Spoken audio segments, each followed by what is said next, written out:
Et nous nous retrouvons maintenant dans la très belle ferme de la Chize, dans le Brabant wallon de Belgique et près du tout petit village de Pietrebé en compagnie de Marc Tarabella. Bonjour. Bonjour. Vous êtes député européen chez les socialistes et démocrates, très bon spécialiste de l'agriculture. Alors pourquoi avoir choisi cette ferme particulière ?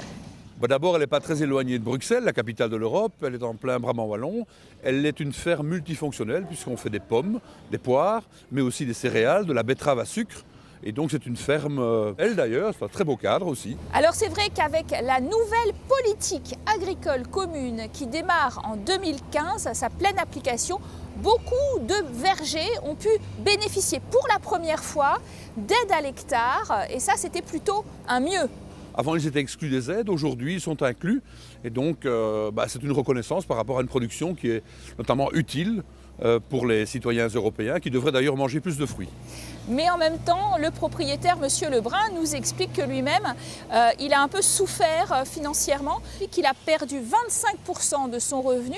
Pourquoi ? Eh bien, tout simplement parce qu'il y a maintenant harmonisation régionale des aides qui étaient distribuées à l'hectare sur des critères historiques par la politique agricole commune et que là c'était une région plutôt riche. Exact, converger est le mot exact. Il y a eu deux convergences qu'on appelait externes entre les différents pays puisque certains avaient vraiment très peu. Les pays baltes, 60 € par an par hectare et à l'autre bout les Pays-Bas, 550, la Belgique 450 et au sein des pays, une convergence entre différentes régions, certaines touchant plus d'argent par hectare, d'autres moins. Et donc ils ont été finalement victimes dans cette région d'une double convergence qui finalement a fait en sorte que les aides sont quelque peu rabotées. La nouvelle philosophie de la PAC, c'est de faire mieux, de mieux produire en ne laissant pas le sol nu. Donc par exemple des mesures de verdissement avec des cultures qui alternent. Et ici c'est le cas, c'est facile de faire alterner pommes de terre, blé, chicon, j'oublie, qui sont les endives belges. Très bien. Ici la rotation n'est pas un problème, mais on l'a encouragé au niveau européen parce que c'est une gestion des sols qui est plus respectueuse de l'environnement, qui lutte mieux contre les maladies. Et donc c'est ce qu'on a voulu encourager. Et donc il y a un encouragement évidemment, ce qu'on a appelé le verdissement de la PAC, qui parfois a un peu fait peur aux agriculteurs. Mais il est évidemment souhaitable de l'appliquer de manière souple aussi, parce que quand c'est trop compliqué à comprendre, parfois ça est considéré comme une contrainte, alors que c'est une opportunité de mieux produire. Alors, dans cette ferme, on cultive aussi la betterave sucrière, comme beaucoup d'ailleurs. En Belgique, c'est un très gros producteur de betterave sucrière avec une inquiétude de ces producteurs qui perdent, comme les quotas laitiers, les quotas sucriers.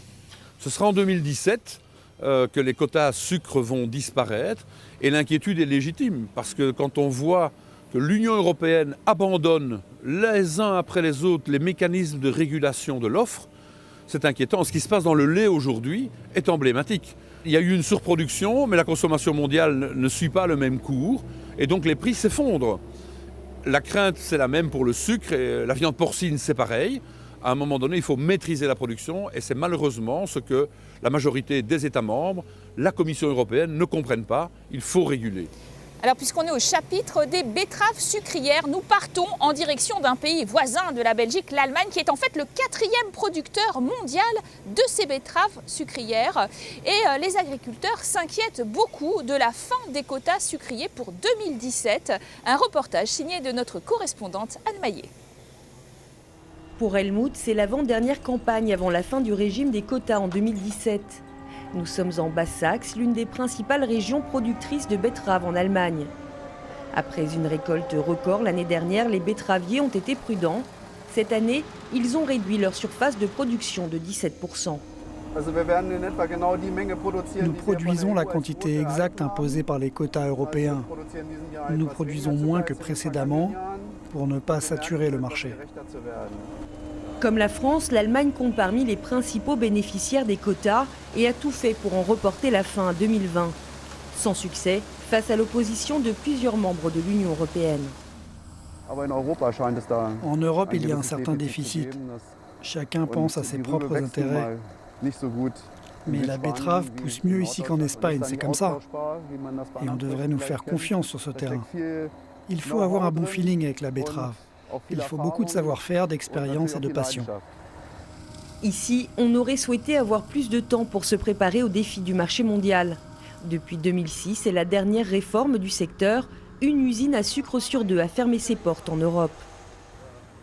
Ça a été très dur pour les betteraviers à l'époque, mais nous avons tout fait pour rester concurrentiels. Il va bien falloir s'adapter cette fois-ci également, mais tous ne vont pas y parvenir.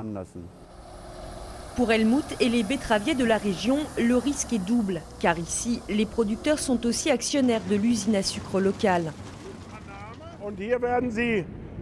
Les betteraves sont déversées ici et elles partent directement sur la chaîne de montage, à l'usine. Pour faire face à la fin des quotas, la filière allemande met tout en œuvre pour rester compétitive. Amélioration des rendements, réduction des coûts de production et de transformation. 55 millions d'euros ont été investis dans l'usine depuis 2009. C'est ici, depuis le centre de commande, que toute l'usine est pilotée.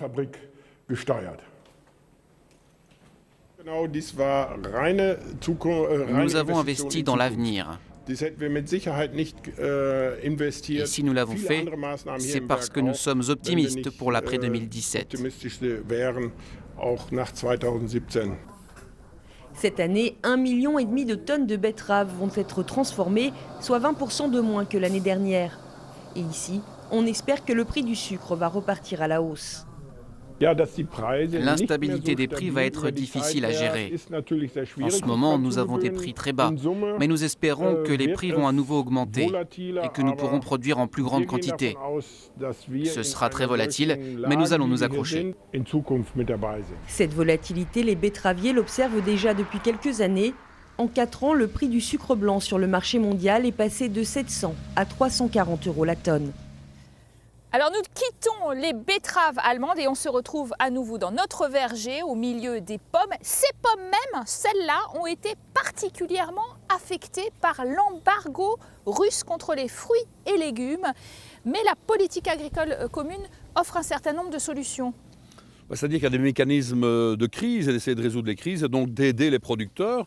C'est évidemment insuffisant par rapport à la perte qu'ils ont enregistrée par cet embargo russe, qui est quand même un gros importateur de fruits européens. Mais je dois dire aussi qu'on doit trouver la solution à l'intérieur de l'Europe, car on doit savoir qu'il y a 24 pays sur 28 où on ne mange pas assez de fruits et de légumes frais par rapport aux recommandations de santé publique de l'OMS. Et là, il faut demander à une augmentation, encourager une augmentation, ce que je fais notamment au travers de la distribution dans les écoles. C'est un nouveau projet qui va aboutir et qui va favoriser cette distribution. Donc, vous nous dites, Monsieur Tarabella, en conclusion, mangeons des pommes. Oui. Mangeons des pommes. Je le dis. C'est le mot de la fin de cette émission spéciale consacrée à l'agriculture européenne. Merci de nous avoir suivis. Vous restez en notre compagnie sur France 24 pour de nouvelles aventures dans le vieux continent.